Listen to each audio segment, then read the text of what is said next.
जे आहे ते स्वीकारलं की मन मुक्त होतं. नमस्कार मित्रमैत्रिणींनो, मी विजया परब तुम्हा सर्वांचे मनपूर्वक स्वागत करते.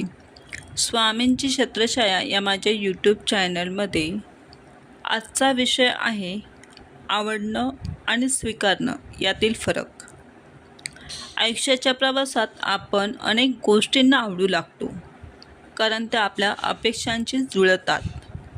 पण जेव्हा परिस्थिती बदलते तेव्हा ती आवड कमी होऊ शकते, कारण आवडणं हे अनेकदा मनाच्या इच्छांवर आधारित असतं, तर स्वीकारणं हे आत्म्याच्या समजुतीतून जन्माला येतं.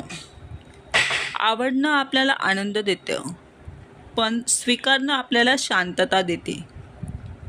जेव्हा आपण एखाद्या व्यक्तीला किंवा परिस्थितीला तिच्या गुणदोषांसह स्वीकारतो तेव्हा मनातील विरोध संपतो आणि मानसिक स्थैर्य निर्माण होतं. स्वीकार म्हणजे हार मानणं नाही, तर वास्तवाला प्रेमानं कवटाळणं होय.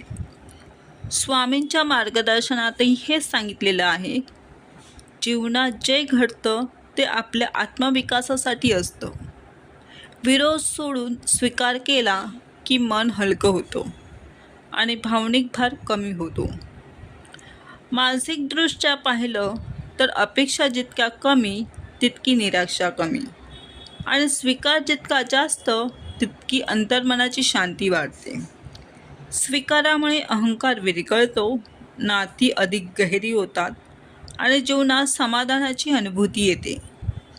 म्हणून आयुष्यात आवडणं सुंदर आहे, पण स्वीकारणं दिव्य आहे, कारण स्वीकारातूनच खरी आध्यात्मिक प्रगती सुरू होते. जर ही माहिती तुम्हाला आवडली असेल तर स्वामींची छत्रछाया या यूट्यूब चॅनलला सबस्क्राईब करा आणि तुमच्या मित्रपरिवारात शेअर करा.